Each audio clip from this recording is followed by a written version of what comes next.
Time for summer break. Okay, so righty-ho, yes, well, we've been going since April of last year, and time for a few weeks off. Don't forget, go on to our website and you can see YouTubes, plus you can also download slides. If you have anything special you want to ask me, go to just do me by email. I'll be trying to have a break over the next few weeks, but I will still be around. And don't forget the website. Okay, well, I'm going to start off with still reminding you of the bad stuff about the decarbonising transport plan. And if you read John Dales's article about the way it had been marketed, I think this is really one of the best things I've read on the decarbonising transport plan, and indeed stuff that he writes. So I'm just going to read from it, saying he knows that you shouldn't really try to be making people feel guilty about what they currently do, because that's really effective. And yet, one of the chief barriers to widespread travel behaviour change is that the vast majority of people, however environmentally conscious they may or may not be, simply don't live with the understanding that they personally need to change how they live. That if they really care about reducing greenhouse gas emissions, cutting congestion, improving road safety, public health, then it isn't a time for drive cleaner. It's a time for we need to use cars less. Since almost no one actually reads the details of plans like decarbonising transport, the launch publicity was the perfect opportunity for the government to make a strong, clear public message about the necessity and urgency of us all changing how we travel.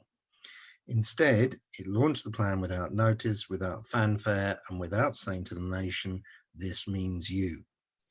So, for all the fine words in decarbonising transport, it was presented in such a way as to enable people to continue to think that technology is the answer, and incidentally, that low traffic neighbourhoods remain an outrage. In my view, this was a key opportunity missed, and I'm not sure how many more the government will have. So that's a lovely bit. Do read the whole article. It's there on Transport Extra. Another couple of things to say about it. This is what I had last about where we are, which is not about decarbonising transport, but about Transport Action Network's loss of its case against the road building programme. And all the legal documentation is there, and you can help Transport Action Network with their crowdfunding. So there's the sort of two bits of kind of bad news. The roads program is still going ahead, and opportunity missed with the messaging around decarbonising transport. And on that again, I'll reply, I'll repeat what I did last week with Gillian Annabel, what she said about the loss of the Transport Action Network case. Similarly, Phil Goodwin on how, even on its own assumptions, the roads program no longer makes sense, but it is still nominally going ahead. So there's your two bits of bad news in the background. However, there's odd bits of good news. So the first one is the Stonehenge Road and Tunnel decision is ruled unlawful. And if you want to read more about that, go to those two links there. The first one is the actual official full legal documentation. The second one is a summary of it. Don't forget, however, that Stonehenge Road Tunnel was always a very unpopular one. Previous ministers of transport like Steve Norris and Andrew Adonis had said it was a bad decision. So while some people have been saying, oh, let's look forward to the whole road building program collapsing, I don't think that we can be that optimistic yet. Okay, another bit of good news from Historic Railways Estate Group. and I'll mention a bit later about its inclusion in one of the three major government documents released last week. Basically, it's saying that the review about using parts of the historic railways estate is good, but it needs to go further. And here is the first bit of good news. Gear change, there's the link, the 1 year on review. You really have to read it. You know, please read it in detail. You need to. And a lot of good stuff in it, some nice graphics, like, you know, that's one of the nice graphics, public attitudes towards low traffic neighborhoods. And you can use those graphics in your campaigning. You know, they are official government publication stuff. Incidentally, a lot of nice graphics of different kinds of bicycles. So all those of you who are into special kinds of bicycle for people with disability and tricycles and whatnot, and cargo bikes, as you all should be, will see nice representations of them. And the main thing about it is the forward from the Prime Minister. And I just want to read some things from that. I support councils of all parties which are trying to promote cycling and bus use. And if you are going to oppose these schemes, you must tell us what your alternative is.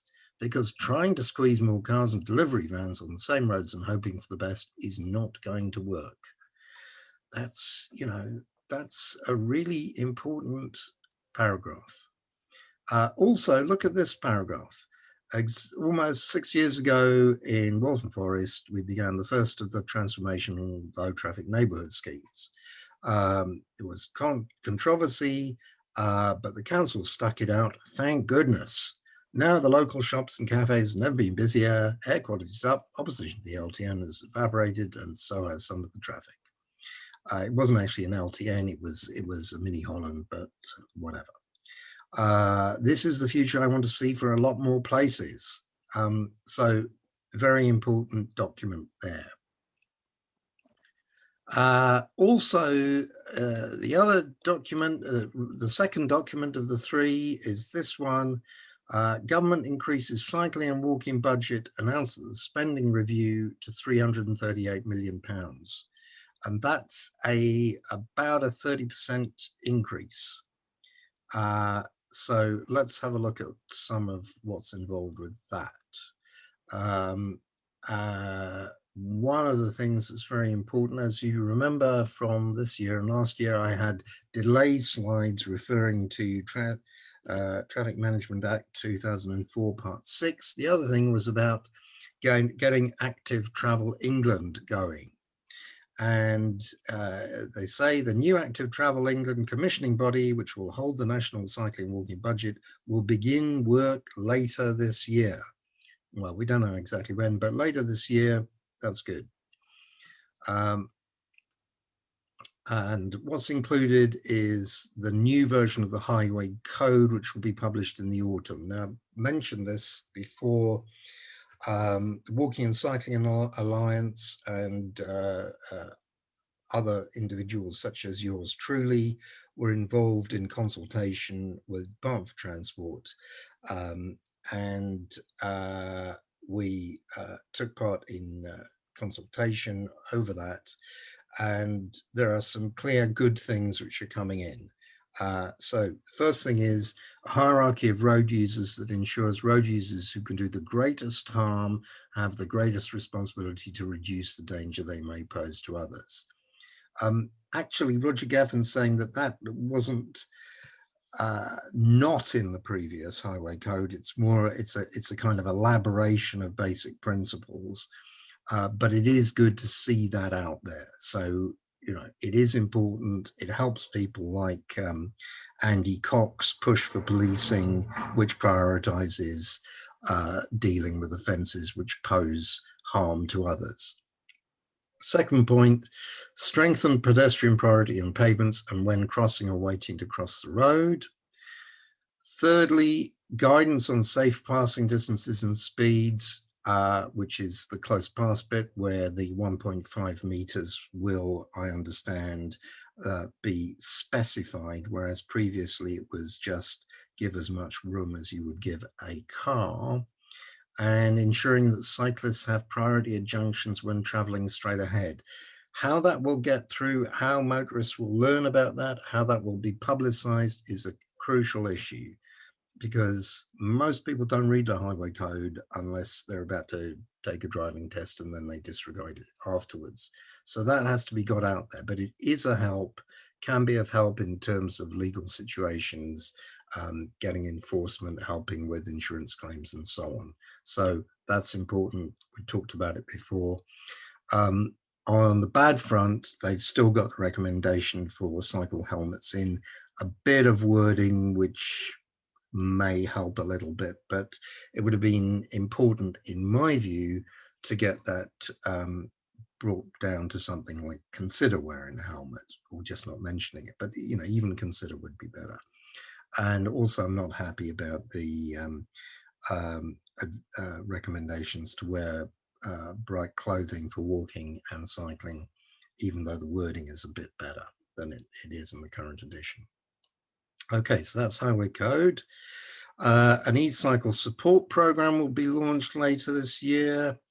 New road safety strategic framework. I don't know what that's going to be like. Commitment to train new bikeability instructors. I hope they get properly paid. And to explore how historic railway structures can be converted into cycle routes. That's what I was talking about before with the HRE group. That is something which is important. And on the highway code, there's this report out here. Here's the link done by Kantar. It's about driver attitudes, and I'm not sure you're going to be particularly happy about reading that, but there it is, something to read. Now, also to read is this link about the Capability Fund. And this screenshot I've got here refers to LTN 120, refers to the Minister of State for Transport letter to local authorities, which was saying, if you take things out too quickly, we're going to take your money away from you. Also, this is how the Capability Fund grant replaced the previous Access Fund, and there's a link on the Summer of Cycling and Walking announcement.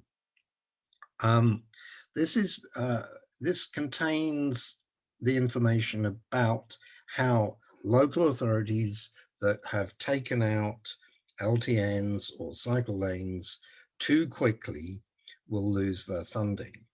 And that funding may not just be, as I understand it, and I haven't got the precise reference, someone can tell me, that will not just be from active travel funds, that they stand to lose other monies. In other words, they have to get serious with doing stuff which conforms to local transport note 120. Otherwise, they lose money, and not just for the schemes which they brought in and withdrew too quickly. The list of shame of those who are going to be contacted by the government includes these authorities. We talked about Brighton last week, and Liverpool, West Derby's Road, and West Sussex with the Shoreham lanes.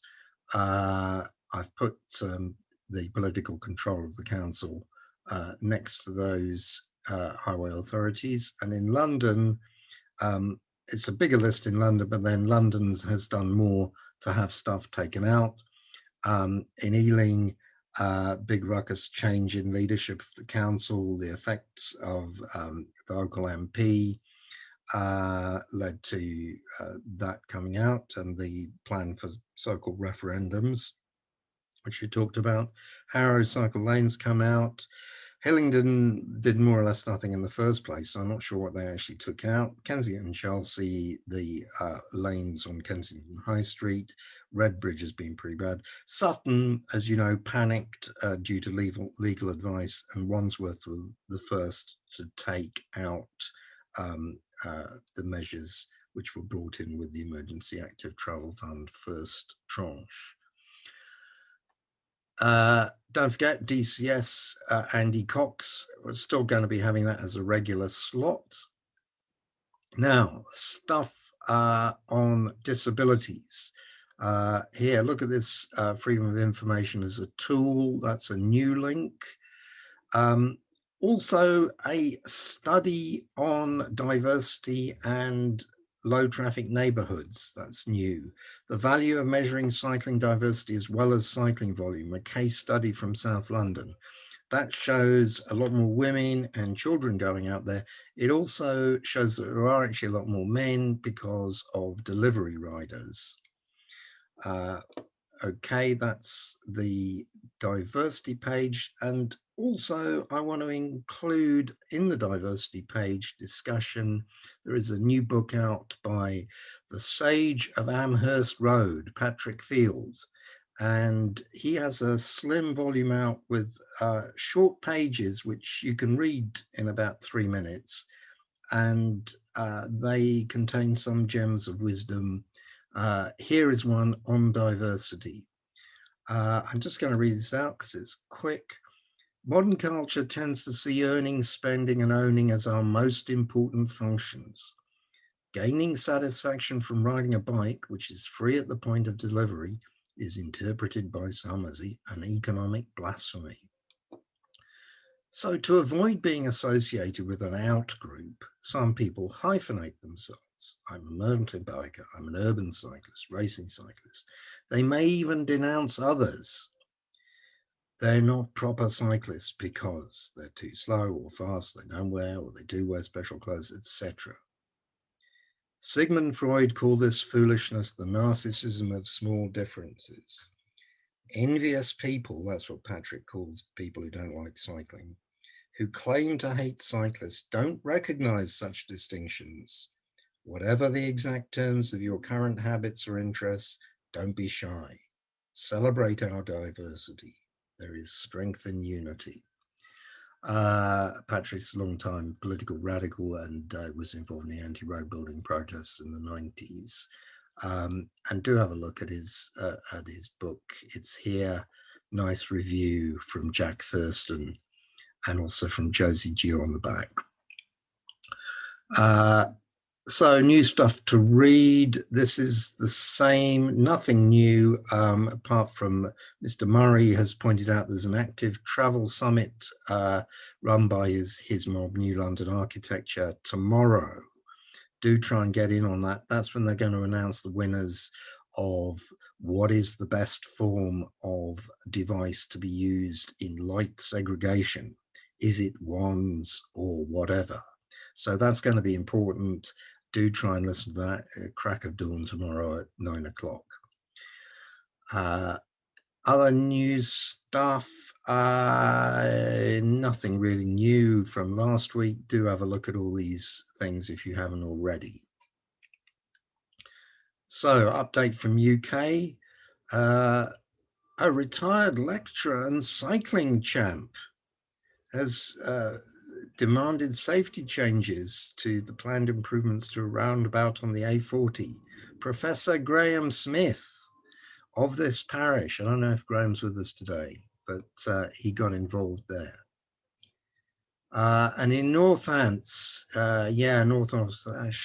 North Northamptonshire tweeted saying, has Team GB's success on two wheels inspired you to jump on the saddle? So Family Bicycle reply, where will I find local cycling and walking investment plans? That's LSWIP 1. Specification and news about the delivery of the Emergency Active Travel Fund Tranche 2 schemes, and the appraisal documents which preceded the removal of almost all the Tranche 1 schemes, including Rushmere Road, and a plan for LTN 120 compliance. Nice pithy response there. Now, so in London, there's a report from Ealing, still using this language, raked in £2.8 million in fines from drivers entering and leaving LTNs. about a third were issued to local residents, but 2/3 were people outside Ealing. Kensington, Chelsea, don't forget the good people in Better Streets for Kensington and Chelsea are taking the council through, or trying to get a judicial review of the removal of the cycle lanes on Kensington High Street. So do try and help them out with a donation if you can. And Silvertown Tunnel, that is something that really needs to be stopped if we're going to start moving forward on less road building. Yeah, now, close passing, been pleased to work with Hodson and Hudson from West Midlands Traffic Police. This is PC Hudson on the right. He's been quite ill for some time. He's still with us though, and he's retiring. And so, do send him your best wishes. And Mark Hodson will be cracking on with the work which they both started off and pioneered, and which we want to see spread out throughout the rest of the UK. It's from 1973. Leave your car at home this weekend. Yes. A bit like wartime stuff. So I thought that was quite nice. And I'm going to finish off with a couple of bits of road safety propaganda from some time ago. So this is a picture of the A40 outside West London. It's published by the Borough of Heston and Isleworth, which would now be Hounslow. And you can see, if you look at this, some people here trying to cross this dual or treble carriageway. No pedestrian crossings in sight. From my memory, I think there have been some underpasses which were so-called pedestrian facilities put in the 50s or 60s. And although I am a believer in not treating people as robots and automatons, it is interesting to see the way that the response of the road safety people is to say, use these roads intelligently. And what they're actually saying is, don't cross the road there.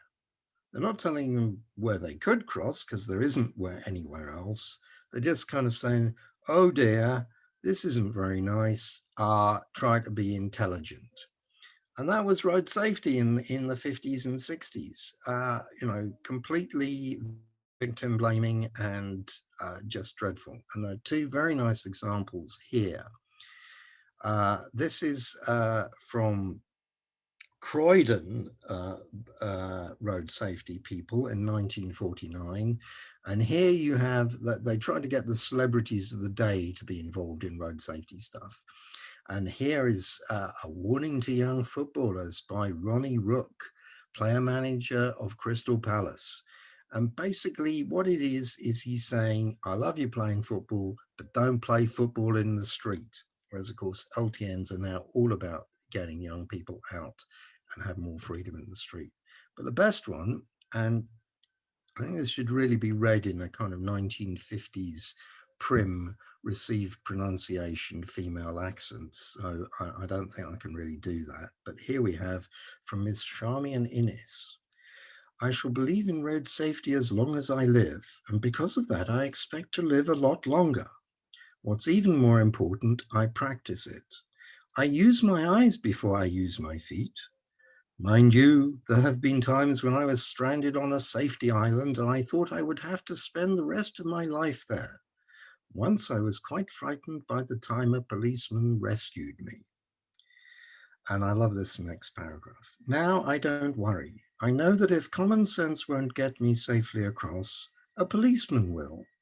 Do be careful, and when your friends say, come on, it's safe to take a chance, just tell them that you beg to differ. So the whole thing is basically, it's all about telling pedestrians to be careful, and that's it. So there you go. And Uncle Bob says this, 2 thoughts to keep you going over the August break. First of all, the point now is, and that's even coming into that Boris Johnson quote, that it's now no longer a question of cycling and walking are healthy and nice and fun and so on. It's that we have to change, and that message has to come through. As John Dale said, it should have come through from government, but it is something that we should be pushing. The second place thing is change will only happen if required. That's the lesson of Kensington High Street. And we are now seeing the government making noises about getting tough with people who don't do the right thing. When I say people, I mean highway authorities anyway. So that's the message, and a bit of nice stuff to send you away with. There's a low traffic neighborhood with the plants growing, and that should bring us hope for the future. Thanks very much, everybody.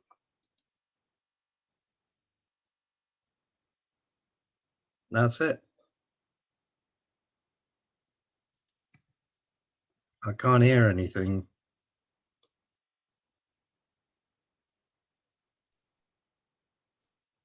I think it looks like Brian's frozen, Bob. All right. Could you hear me? Yep, it's all fine. That was great. Thanks, Bob. Brilliant. I think Ruth's got her hand up. Ruth, did you want to come in?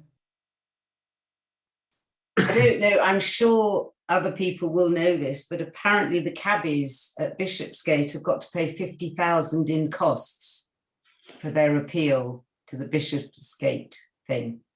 Is this known on the bike dar? Anybody? I didn't know it, but I'll notice. I think a JR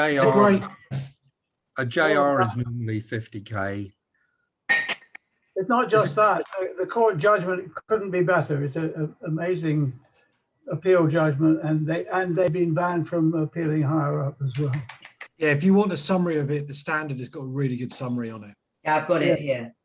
Great. Great news. Any other points about stuff I said? Dave's got his hand up.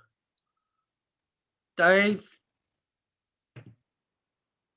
Dave? Anybody else want to say anything? Right. Oh. Roger, do you want to say something? I mean, Steve, can you kind of chair it if Brian's frozen? Yeah, of course I can, although I've just realised I've just got a message saying my internet's dodgy as well. So I'll do my best, Bob. But yeah, we've got Roger and then Steve have got their hands up. So Roger, do you want to go first and then Steve? And then Dave will try and come back to you. Roger first. Fine, thanks. I'll come back to, if people have got questions about the highway code. I'll just comment on a couple of other things. Firstly, on legal challenges to the removal of cycle lanes. Bob, you rightly mentioned that better streets for Kensington and Chelsea are having to fight.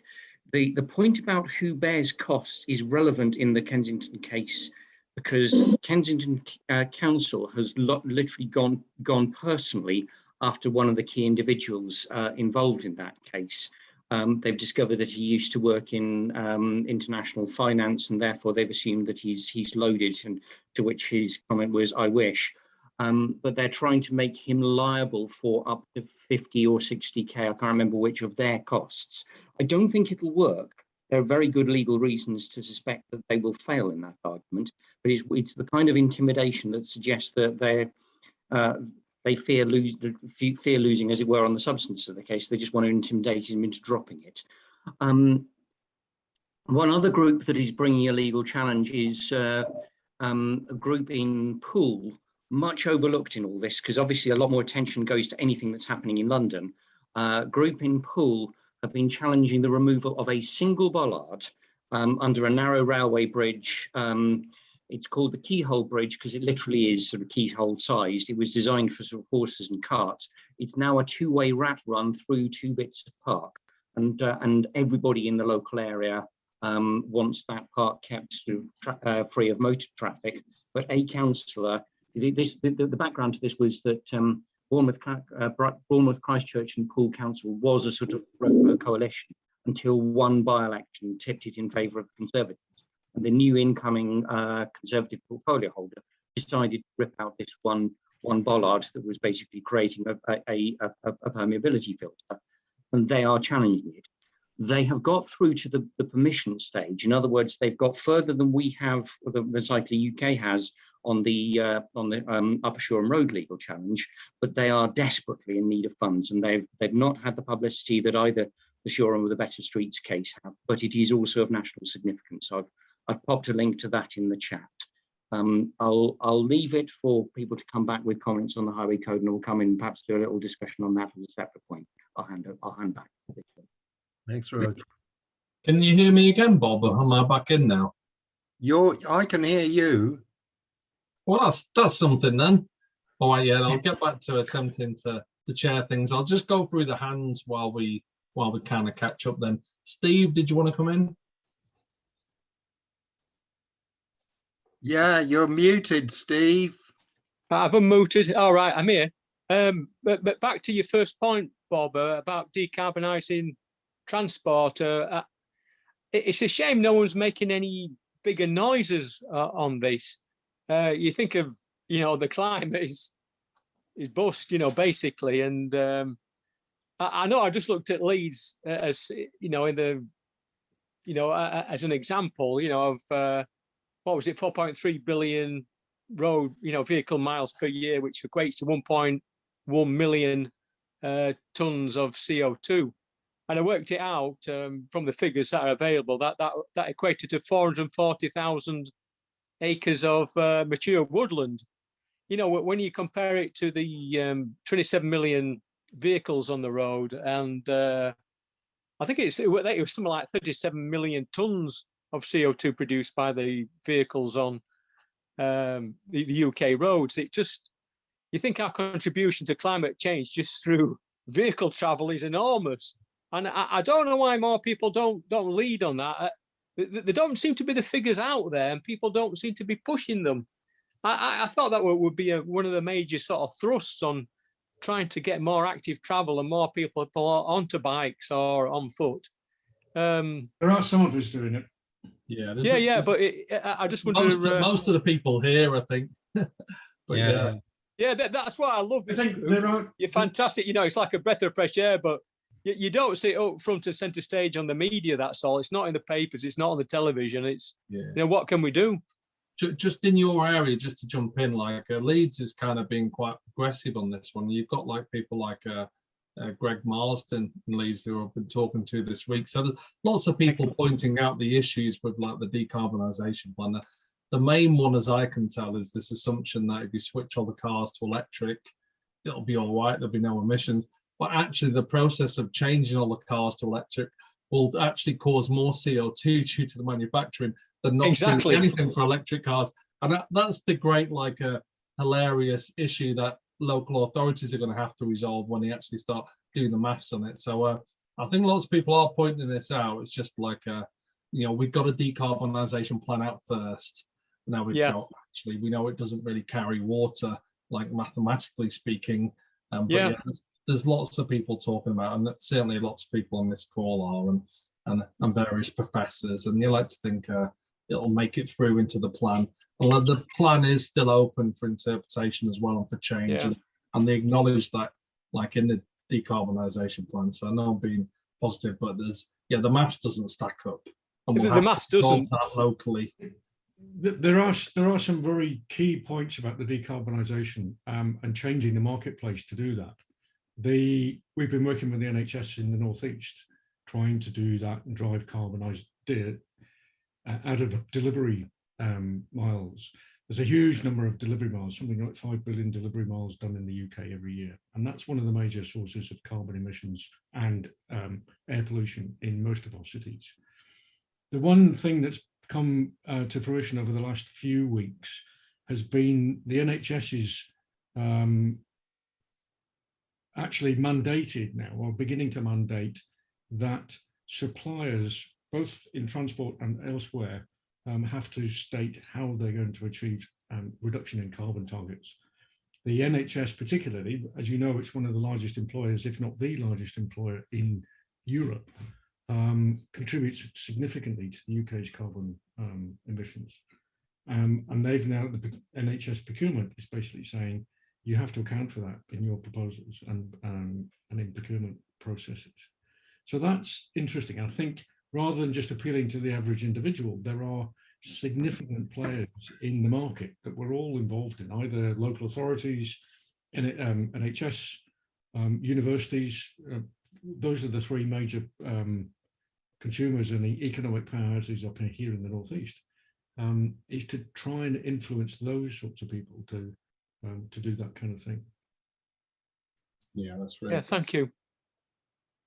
Yeah, no, it's certainly something that I'm trying to advise a lot of mayors on. Everybody's getting around this. It's really like oil delivery. Everything needs to come through that CO2 like filter first, really, before we then decide what to do next, rather than looking for ones that are good and letting the business as usual carry on. But there's plenty of people here working on that as well. I'll say, okay, I'll bring in. No, thank you. Yeah, cheers, Steve. Graham Cooper, CF from the doctor. Yeah, it's just the slide that was listing the authorities against which sanctions have been announced. I think it's worth noting that it might be much bigger than that. Bolton is a unitary authority inside whose funding from the DFT is controlled by a combined authority, Greater Manchester, and the combined authority has told Bolton Council that it will not receive any funding from the ATF Tranche 3. So it may be that there are authorities that are below other authorities that are hidden. So there might be a lot more that are being told that there are sanctions regarding these things. Yeah. Cool. Yeah, I'm not saying anything on that one. Too close to that one, Graham. But yeah. Well, Bolton will get their acts in gear. Don't you worry. I'll bring in Dave now. Dave, I'm told that you're not going to kill our sound. Well, I've got a problem, Brian, because I can't come in on the Android. Oh yeah, it's still bad, Dave. Yeah, I know. We might have to put you in the chat. Sorry, mate. Yeah. If you can get my Android working, fine. Yeah, well, we'll have a little go of it. I'm sure Steve would advise, but maybe type something in the chat because it'll kill us all. That noise, I wake up in cold sweats with the noise of Dave's audio. All right, Claire, come in. Good to see you. Hiya. Yeah, I was just going to pick up on something I'd sort of focused in on the combination of the decarbonisation plan and gear change review and adding it all together. And this is one of those things that could be sort of words and nothing, or could be very important. And it's I've sensed a lot of a hardening of attitude towards councils. They seem to be putting councils in the front line here, whether that's a passing of the buck by the national government who aren't going to then front up the money and are just looking to kind of offload the responsibility for the move away from the private car, or whether this is Andrew Gilligan's basically master plan at work. And I must say, reading the gear change 1 year on review, it was like all the pieces are in play now. Mr. Gilligan, he has got all the levers that we need are now either on the table or on their way. Sorry. The key thing that jumped out at me was the focus on the local transport plan. So all councils now need to have a local transport plan which shows their holistic transport plans and crucially how they're going to deliver carbon reductions in line with net zero. It's not an exact quote, but something like that. And that, so what that said to me was that basically at the moment, if you're a council and you don't want to put in walking and cycling, then you don't have to. The only lever the government has got against you is to not let you bid for any more walking and cycling money. And if you don't give a flying fig about it, then what do you care? Whereas now it seemed like they're saying that the local transport plan will become the main mechanism for funding discussions between local and national government. And that includes all transport. So in cities like Manchester, where I am, we know what our carbon budget is. We've got a commitment to halve our transport emissions by 2025. It seems to me that this could be one of the main things that we as local campaigners should be getting all over. Where is our local transport plan? How can the community get engaged with forming it, crucially? And in Greater Manchester, which is a combined authority, the further crucial element here was that, I don't know if you noticed on Friday, but they've now put a consultation out about increasing the mayoral powers over key roads network, or whatever it's called. And that includes the potential for the mayor to quote, direct a local authority to deliver schemes that are contained within the local transport plan. So for me, there's all the pieces are in play here for getting councils to do stuff.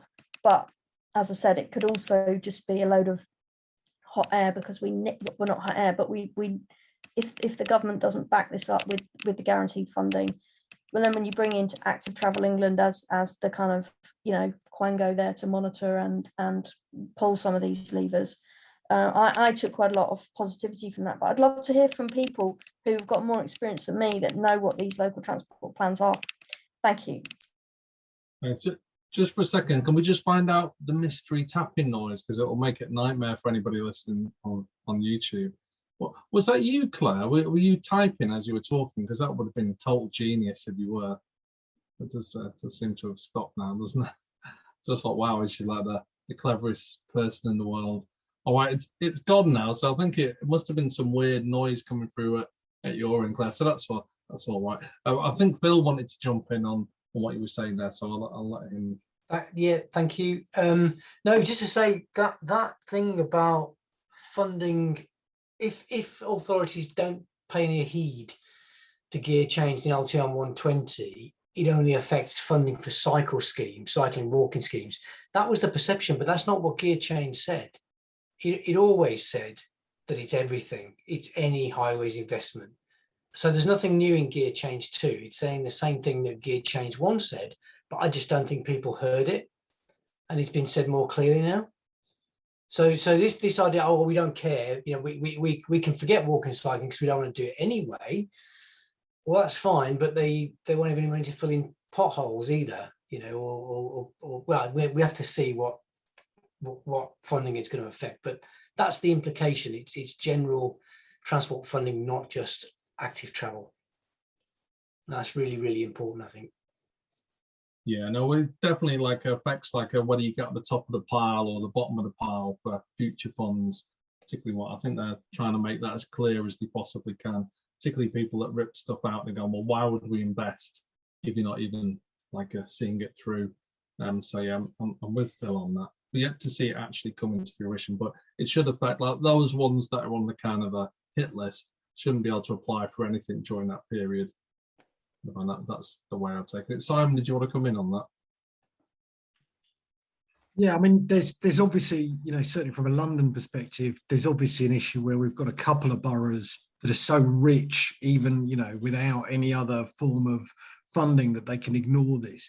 But for the vast majority, certainly in London, the vast majority of boroughs, I think this has been a really brutal wake-up call. And what I'm saying to the boroughs that, to the borough campaigners, the boroughs that have been defunded, is now is the moment to get your plans in order. If you don't want to face a long period of time on the naughty step, as it were, you need to start demonstrating stuff. We've seen some boroughs in London have managed to find bits of money that isn't direct TfL or DfT, they're using other pots of funding. So why not do a bit of that right now? Why not make sure that you've got schemes designed up, ready to go for when the funding kind of freeze ends, as it were? But I think it's really for those boroughs now to demonstrate, very clearly a commitment to moving forward. Otherwise we have, I don't know, it's really harsh and it's really cruel, but we have to leave some of those boroughs behind, otherwise, because if they don't want to do it and we can't drag them to do it, I don't know what else we can do, and that's where I'm at, I don't know, today with it, is we just have to focus. Will Norman talks about coalition of willing, and this is that written large, really, isn't it? If you're unwilling, you don't get any money. But I think, certainly my view from London is we are trying really hard to get our borough groups to work with those boroughs to say you can be ready to get funding again, you know, but you need to be ready. You need to really push forward now. Yeah, it's funny because Will came in on a whole kind of reconciliation agenda of getting everybody to. He's changed his tune, hasn't he? All right, I'll bring in Charles. Charles Gary. There we go. Hi, Brian. Yeah, just I was just thinking about Steve's comments and sort of element of frustration, and you sort of about why aren't we doing more on the carbon agenda, and you saying, well, I think everyone on this call is trying. And it's something which has occurred to me. I mentioned it in the feedback you asked some months ago. A sort of a possible dynamic, and maybe it's unworkable in this group, but I think it's a dynamic we haven't explored, which is we're very good at sharing, all of us as individuals, what we do know. And, you know, is there a way we could maybe 1 in 10 sort of ideas with peers share what we don't know and almost live a little bit more up to the title of ideas, because and just sort of trying to manage a creative session where we're sort of thinking out of the box, call it a sandpit, whatever, just to take us into areas which might be an uncomfort zone for all of us. But I think collectively there's a lot of knowledge in this group, and it's a dynamic we haven't explored. Maybe it's unworkable with Zoom, but it's just a thought. Yeah, no, I don't think so. I'm kind of trying a little bit of that tonight, and we've had a couple of sessions that have been a bit more experimental, and let's hear from everybody and tie it all together and maybe deep dive like certain issues. We tried that with infrastructure, so I think that's completely valid, and I do like changing formats and keeping everybody on their toes. So I'm well up for that. I was thinking more sort of a debate where we could, I don't know, maybe pick a theme and people could come out, sort of step outside. You know, we all talk about councils and the barriers we're all facing and the efforts we're putting in, but just something which is a little bit more like the Lunar Society, just sort of exchanging, I don't know, that's sort of, you know, I come from a design background, so it's all about trying to solve problems. And I just feel this group's got an awful lot of knowledge, and it tends to share what it knows rather than explore what it doesn't know, and what could we do? How could we take on the councils, the government, the behaviour change, which we're all desperately trying to deal with? I don't know, just like I said, but more of a wacky circus one. Maybe we all had to have a drink before, 10 pints of beer, and then come on the show. It's not mandatory, but yeah, no, we can definitely do a known unknowns session to take us all back in time there. Can I chip in on that? Please, yep. That bit there. I think one of the things is that what we've got here is a lot of advocates, and what we don't have is anybody, a leader of a council, for example. I don't think we have. We've had some. I know we've had a few, but I think giving somebody a specific task or agenda and trying to get a number of other people outside of this group in here and saying, what are the difficulties? Why are you not doing this? Why are you doing something else? Why are you changing other things? And we need somebody kind of in a grey area or somewhere in the middle who has already expressed perhaps a reluctance to do something because or whatever else, and try to work out ways in which we can progressively support change within local authorities. I've actually got a promise of a meeting with the leader of the Newcastle City Council when he comes back from holiday in a couple of weeks' time. And that's one of the things I was going to suggest I do, is actually try and invite him to one of these sessions, because he's pretty positive, generally speaking. But I've heard him say on Twitter, I can't do everything because I keep getting knocked down by something. And one of my kind of reasons for trying to talk to him is saying, look, here's a set of other reasons to give you more power to try and achieve some of the things that I know you would really like to do. One of which is, for example, if we have better infrastructure, we can employ more people within ZMove doing more cargo bike deliveries. So it's an employment issue, and that attacks or provides support for the local authorities and the councillors to apply levers in different directions, not just from a transport issue, but from an employment and economic growth issue. So I'd like to propose that I go away and try and do that and get him to come and talk to me. Yeah, bring them along. Well, the original idea was to kind of mix like technical officers with advocates, so we're kind of sharing notes and stuff, and that's what we tried to keep going through. So just looking at the screen now, there's a whole bunch of like technical experts, and there's people that, like from campaign groups and people from all kind of walks. So that was kind of the plan. It wasn't just like a bunch of advocates talking. That's brilliant, but it wasn't just a bunch of technical people doing. We kind of mixed the two in a kind of fuzzy way. So that sounds completely in keeping with it. And we have had a few politicians jump in and out as well, which is always good fun to have that in. I'll bring in there, but yeah, all good food for thought for sure. Ruth, did you want to come in? Oh, actually, I was going to go Max first, but I'll do Ruth.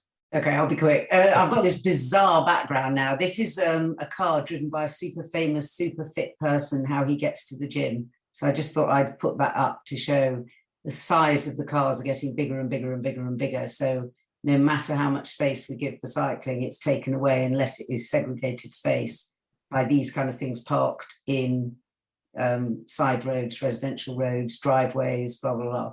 Anyway, but my thing though is, because the borough I belong to, Hounslow Borough, the leader of the council is on board, some of the councillors on board, but I don't know how it works in other parts of the country, sorry. But Chiswick itself, every single councillor in Chiswick is against any active travel of any kind. They always say, well, I cycle but, or I believe in it, but, blah, blah, blah, blah.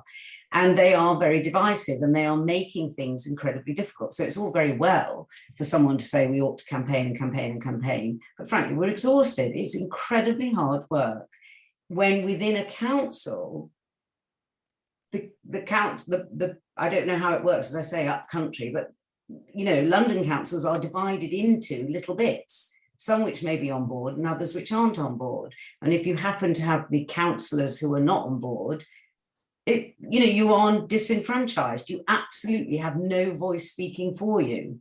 And as I've said before on this, my councillors who are pro-cycling are attacked for being members of LCC as if that somehow makes them biased.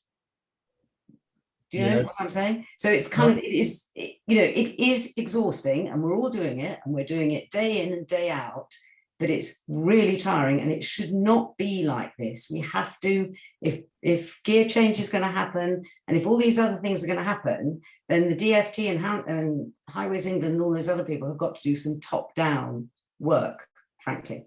Thank you. Actually, John Little does a really good talk about all the different roles from all the different parts of the council that came together to deliver the Waltham Forest stuff. Really useful, like what did the parking do, what did the public safety people do, what the public health ones, and all the roles that they played. And it's right out as definitely one of the keys for doing a kind of mini home, that everybody has to kind of push the agenda. You can't be working against your own like council. So no, but actually, can I just quickly say though, the fact is, because I know the council really, really well, and I know the officers. I happen to know that we've got an active travel officer for safety, and I know that we've got someone who's doing NHS partnership, but half the people on the street don't know this stuff. Some of the councillors don't know this stuff, and it just seems as if there's some weird thing going on that not enough people, like very few people vote for the GLA, very few people vote in their council elections. We don't know enough. And my understanding from Holland is they don't even have to use councils to agree to stuff. The municipality says, for the greater good, we are going to put these cycle lanes in. And we are trying to do it, in a completely other way of doing it.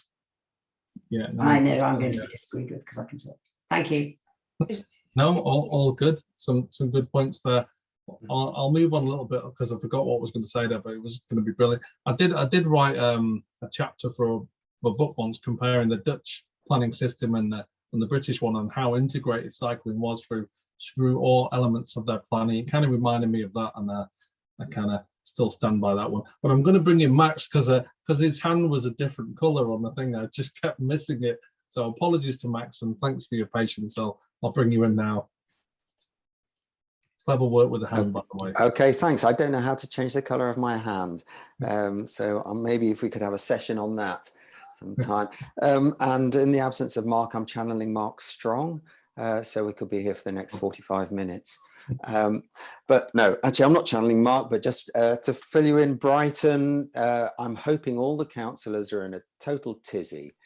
They effectively deferred the final decision about the Old Shoreham Road cycle lane until next Tuesday, when there's going to be a really, I think they call it an urgency subcommittee special meeting of 3 councillors who will decide among them, one from each of the parties, one from the Greens, one from the Labour, and one from the Tories.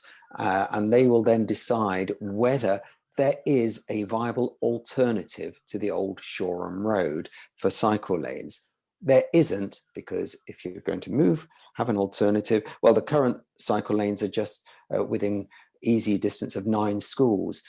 Any alternative is a mile away, and they're not going to be able to move 9 schools. So it was just after the committee decided there will be an urgency subcommittee meeting that Chris Heaton Harris sent his letter. And we're just hoping that that really tips the balance. There was interesting stuff today. It was from Roger, I think, saying about, oh no, it was from Phil Jones, said that any highways investment money funds may be withheld. And that's great for me, because I'm just in the middle of trying to write a press release, because I don't think that's widely known here. And the local press is very hostile at the moment to cycle lanes, but they're even more hostile to potholes. And if the feeling is that potholes are not going to get filled, that may well tip the balance. God, blimey, to think we've got to rely on potholes. But thank you. For me, I've only just got involved with this over the last few months, and I really appreciate Ideas with Beers. So thank you, and look forward to September and being able to share with you some excellent news from Brighton then. Excellent, yeah. It'd be good if they streamed that council meeting. I love it when they do that, and you can just some really good nights TV when they it will be, but it's at 11 o'clock on a Tuesday morning. So there's just the 3 of them, and they will be exceedingly polite to each other, I think, because they'll be locked in a box like 3 ferrets. Wow, yeah, no, someone will make a teleplay about that one day. See when the future was decided. All right, I'll bring in. I'm like, I had a whole list of things we were going to debate, and this is the classic thing about going free range. There was like I think I had 13 things on my list, and we haven't got to number 1 yet. But that's all good, because there's good valid stuff. And I'll go back to Claire. I was just going to quickly say that. It is her with the clicking. I'm not going to do it. I'm just touching the mouse. That's what it is. Active Travel England, it occurred to me at the weekend, it's like, actually, that's going to do part of our to people saying campaign is just, it's such a slog, and that's going to do part of our job, isn't it? So, you know, inspecting schemes. People in our group spend their life cycling around going, that's rubbish, why have you put that there? This is what campaigners are having to do. The reality is we are basically inspecting some of the stuff that is going in. So I just wanted to echo that point. But the other thing, just on what is the role of Ideas with Beers? We did do a bit of a survey, and apologies because I haven't shared the answers yet, but I think what came through was that people really did value this as just a space to connect. And you know, that's what Brian and, you know, Steve largely have done, is just sort of create this, and Bob have created this weekly space. And I think the vibe should be, it's up to people to decide how they want to use that. So if you think we need more space for ideas, then maybe get together with someone else on this call who's agreed with you and make a proposal and say, can we have 15 minutes next week to do this thing that we've decided to do? You've got the email, ideaswithbees@gmail.com, and if there's any support needed, you know, discuss that. But ultimately, this is our space. So if you don't think it's working, make a suggestion on what you think that idea could be. I can't remember who it was who was talking to, you know, their design background, and brilliant. Let's get some, you know, let's have a half-hour workshop or something. I don't know. Anyway, this is the space. It's ours. Suggest how we use it. And the third thing was, I'd just love some gossip on who we think is going to get the Active Travel England roles of Commissioner, Chief Executive, and Head of Inspections. Thank you. All right, we'll save that for the end, because that's really juicy stuff. Yeah, and great as usual. And yeah, do send in ideas, because if there's a gap, then I'll just start talking about infrastructure in massive depth again. And so like, save yourself from that, because I've got a whole list of massive geek things to say. All right, yeah, I'll bring in Simon, go on, and then I'll do Bob. Yeah, I thought Claire, your stuff there was ace, but I'm curious about how how campaigning in a way has changed. Certainly in London, we're not really doing that infrastructure stuff in that way anymore, because schemes roll out so quickly that it's like, rather than saying, right, we're going to assess every little meter of curb and, where the bus, we're ending up with schemes that like are half-baked, but junctions are missing, but you just get it in quick, move forward. Is that the new normal? Is that what we're doing now? Because that means that campaigning, certainly in London, has changed dramatically. The way our borough groups are working is very, very different from before. So that Active Travel England assessment and kind of, process isn't replicating campaigning work that we're doing here anymore, because we're not doing that in that way anymore. So I hope that the two things will complement each other and not replicate each other, as it were. But that does mean on the downside, it won't save us loads of time and effort. Good point. That's my good point. Bob, come on in. Yeah. First of all, I got Red Bridge Control wrong. I've changed that. Also, the that Waltham Forest was in fact an LTN to start off with, and then went on full Mini Hollands. And don't forget, there are also bids for Mini Hollands going in. Active Travel England, Rogers said in the chat that there is an issue about how much they'll have in terms of resources and whether they'll be independent of national government enough. And I did raise at the time when the first adverts went out that those 3 posts, which Claire just mentioned, they have to be properly salaried, because otherwise you're not going to get people of good enough caliber, and it needs to send out that right signal. I think they should all be 6-figure salaries. And that's something to look forward to as something which will be a clear indicator, in my view. And I think that's the main stuff. Yeah, good point from Phil Jones about how in the first gear change, it was about any funds for everything. So yeah, glad to have that clarified. And if I wasn't certain about it, I think he's right. A lot of other people would not have been certain about it. So yeah, that's it. And do come through with ideas about stuff that you'd like to see on Ideas with Beers. That's what we're here for. Do send your suggestions. I'll certainly be coming up with some.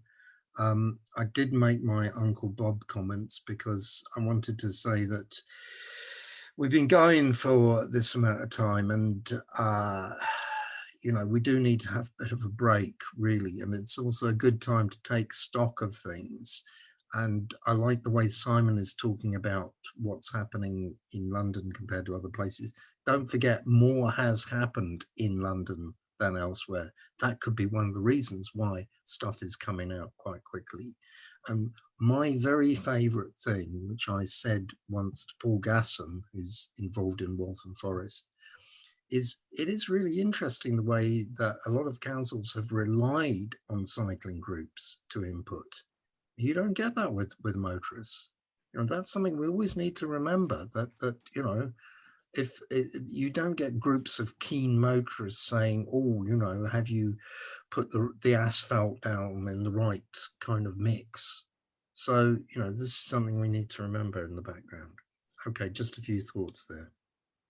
Brilliant. Thanks, Bob. Right, now, no more now, because we've got to ask. I've been meaning to go for at least one of these big announcements from last week, and I know we're kind of generally covering the area, but I've got to ask Phil Jones and Roger Geffen. And I will say I was originally part of the Highways Code Review one, but I had to jump out and leave it to the experts, because I felt the whole thing was a massive victim-blaming diatribe. I wanted to change every single word. So thankfully I handed it over to the real experts. So Phil.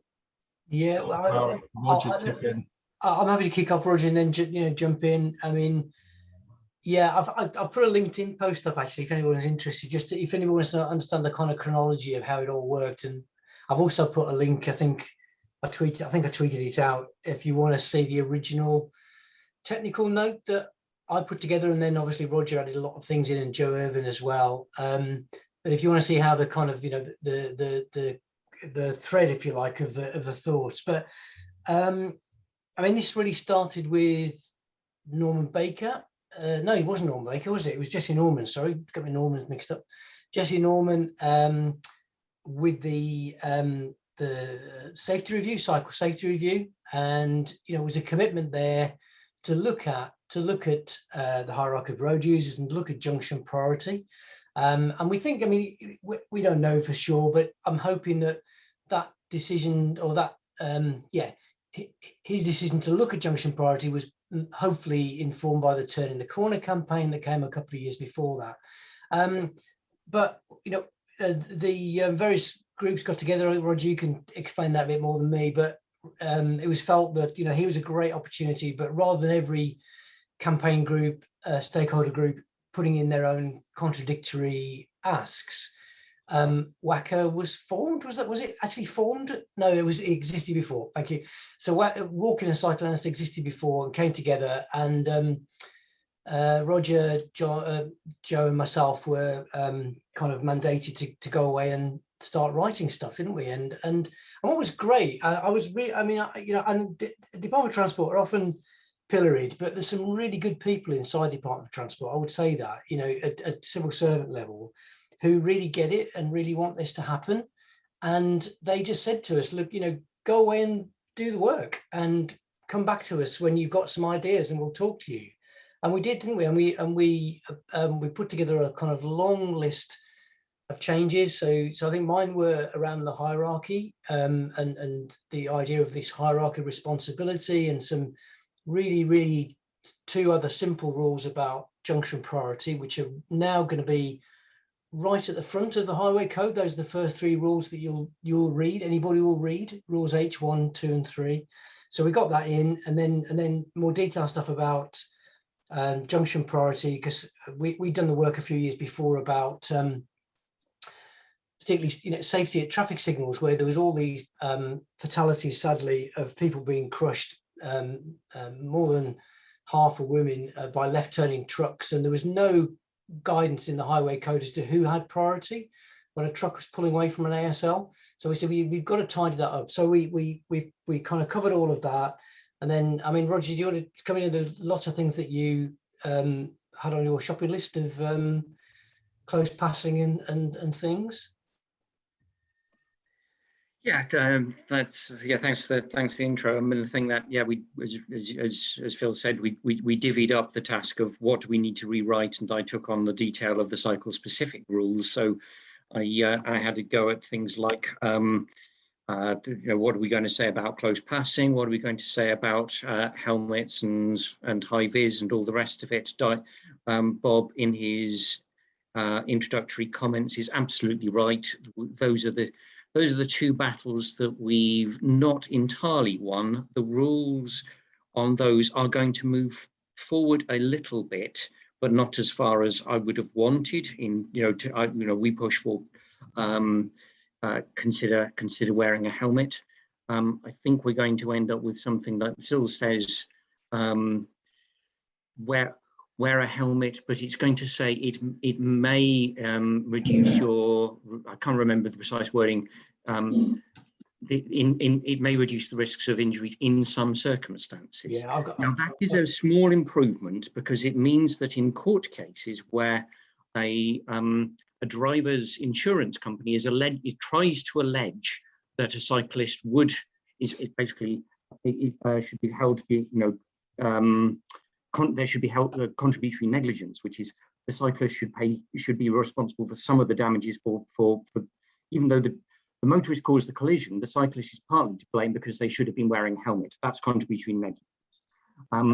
And I think the wording that's currently in there will prevent contributory negligence claims from being brought now, because it'll no longer be possible to say just, well, in any collision, a cycle helmet would have made a difference. It's very clear from the wording that's going to end up in there that the motorist has to prove evidence that the helmet would have made a difference in the specific circumstances. And I think that will deter the vast majority, if not all, attempts at contributory negligence claims. It's still not logically right So I would absolutely agree with Bob that it's not what I would have wanted. And someone asked, well, why did we not end up with it? Well, the Department of Transport did a rapid evidence review without consulting us on the scope of the review. Frankly, the Scottish Government input to the discussions when they broadened the working group out, the Scottish Government were really, really unhelpful in arguing against me. And the DFT were ended up sort of saying, well, we'll take the middle line between what Cycling UK are saying and what Scottish Government, and even Transport for London didn't help. But frankly, there are people in the Scottish Government who, if they were left to their own devices, they would be passing helmet laws. The Scottish Government has done some very good things, but their road safety strategy is really, really, really, really weak. And there's some really worrying things in the Scottish Government, and it didn't help me making my case around the helmet law.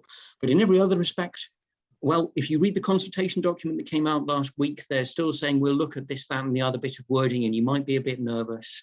We've since had the discussions with the Department of Transport about what they're going to do about the things that they say they were going to have a little bit of a look at in the light of some of the minority concerns that have come up from people about, well, what if we say that it's okay for cyclists to ride on the inside, overtake on the inside of vehicles.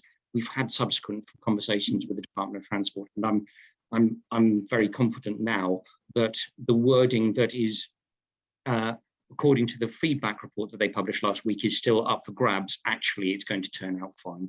So I'm pretty confident things are heading in the right way. We're not going to know that for absolute definite until it gets tabled before Parliament. And even the deadline for that has slipped. It was going to be September, but it's now looking like it's right at the end of this year. So that's the point where you really get to see where everyone's going to see where we're actually ending up with the wording of this stuff. I mean, what I was just going to say, what it now does, I've got the wording as it's come back to us on helmets, and it's much tighter, isn't it? So it now talks about will reduce your risk of sustaining a head injury in certain circumstances, and previously it made no mention of that. So the idea that it would have saved you from getting a crushed pelvis. It was a kind of magic helmet. That's hopefully at least it's been boxed off a little bit as to what a helmet. But it's also the words in certain circumstances that will actually protect people against the contributory negligence claim. It's still not ideal. It's not what I would have wanted, but it is a step in the right direction. And I think it was going to prevent contributory negligence claims, which is good. And the other things that we've got in there, things like, well, Roger, the Dutch reach, the overtake passing distances, primary and secondary positions, two-stage, all of the new stuff, two-stage turns, parallel crossings. So the highway code's also caught up with a lot of the new infrastructure. I mean, one of the things as a designer, one of the things I'm really hopeful, we've sometimes had pushback from local authorities where we've tried to put in cycle and pedestrian facilities that have priority over side roads, and the authorities say, well, yeah, but the drivers will cut across, and what if they don't give way? Well, just because it's in the highway code doesn't mean that drivers' behaviour will change overnight. We know that, but it kind of gets the highway authority off the hook, because they can now say, if something goes wrong, well, it's not my fault. It's it clearly says in the highway code what the behaviour expected was. Our designs were compatible with that behaviour, and therefore it's not our fault. And you shouldn't underestimate, the kind of motivation of local highway authorities to not be blamed for things when they go wrong, and that affects their decisions a lot of the time. So, yeah. I mean, I think it's worth just picking up on that last point, Phil, because there is an important kind of link between what the rules of the road, as spelled out in the highway code, say, how junctions get designed, and how drivers behave. All three influence the other two. Once the rules change, the highway designers can change their junction designs. Once the junction designs change, the drivers will get more used to giving way at junctions, and then it'll give designers greater confidence. So it'll kind of spiral. But the crucial bit, which was Bob mentioned, is making sure that when the highway code rules change, there is a big public awareness campaign. And we've all been saying that to DFT. DFT know that, but no budget, to my knowledge, has been allocated yet. So expect some parliamentary questions about where is the budget for publicising these changes. I'm going to be taking a leaf out of one of my mates who, during lockdown, he was concerned about access to the countryside, with lots of people going out in the countryside and then being demonized for leaving litter. And the point he made was there was only a £2,000 annual budget for publicising the countryside code. He got that out through freedom of information request. So I'm going to take a leaf out of this book and say, so where's the budget for publicising the highway code changes? Because that's going to be crucial for kind of making sure that that link between what the rules say, what drivers do, and highway engineers' confidence to design things differently. That, the driver behaviour bit is the next bit we've got to work on. Clive wants to come in. I'll just say I do know, because I've been to a couple of meetings. DFT are planning that. I think you were there as well, Roger. They are planning that campaign. I mean, you said we haven't seen the budget, but they are at least talking about it, which is encouraging. Oh yes, they know that they need to do it. It's the budget that's the crucial missing bit. Yeah. Well, a good old bit of old-fashioned case law will help publicise it as well. Soon as one driver knows you can get done for something, and this is like when you know it's materially changed, they all know the week later. Thanks to good people like Jeremy Clarkson and the rest, have passed on the message to them. So there are good ways of communicating. Ruth, did you want to come in? Given that I'm going to go to you in about 2 seconds. Okay. Okay. Well, very quickly, it was about, we used to have something called the Office of Information or whatever it was. Someone will know here, someone older than me, who used to do those incredible films that were all about things like, crossing roads and all that kind of stuff. But also there was a very, very good campaign about, what are they called? Things in your ears. Come on, young people, help me. What? Headphones? Headphones. When headphones became popular, there was a massive, massive campaign for that, which was absolutely brilliant. And actually, it was warning drivers to look out for people crossing the roads because they may not hear. It was the kind of reverse thing. But anyway, but when you come to me, I've got quite a few things to say. Bye. Well, we'll look forward to that one. Charles, come in. I've got to mention a few things that we've missed as well. Remind me to do that. Sorry, I just, in case you didn't read my message, just following on from this idea, and it might be opportune before the break, if people are happy to have their emails exchanged, could you sort of ask people to let you know, and then we can have a shared list just to see the potential for groups for us to contact offline and, I don't know, stimulate ideas for a future meeting? Yeah, sure. Yeah, we can facilitate that. I'll have a look out. I don't have a list of everyone's emails. I mean, some I do, but not many. So I don't know what it is, privacy or whatever, how you deal with this freedom. But yeah, we'll figure something out. Yeah, just because I'd like to contact some of the people in the group, one-to-one afterwards, and rather than pester you, if they're happy. You can always do direct messages on this thing as well, can't you? So no, but I meant afterwards. If we want to see an idea, it'd be nice. If I said, look, I'm happy for my email to be shared with the whole group, so that's me done. Some people might not be, but if everyone is, we can just have a list, and it's really just free for us rather than keep pestering you. Well, maybe like if people email the address and say, yeah, share my email to other people on listings, we can do that. Okay. I saw Steve nod, so it must be true. There was a couple of things that I just want to mention quickly that we haven't mentioned because it was a bumper week. So one was the consultation on the key route network. Everybody missed that one? Bill, have you got any comments on that one, or?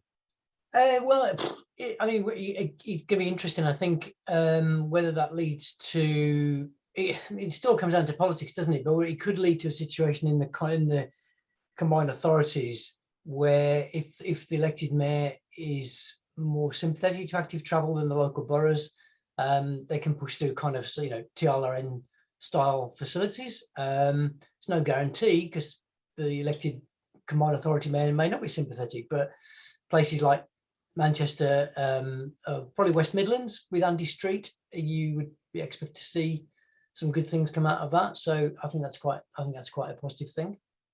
Yeah, it could really improve things and speed up consultation. But as I was explaining to someone who I won't tell you, that it could speed up consultation, but will it dilute democracy and that kind of local voice? These are the issues we always have over this one.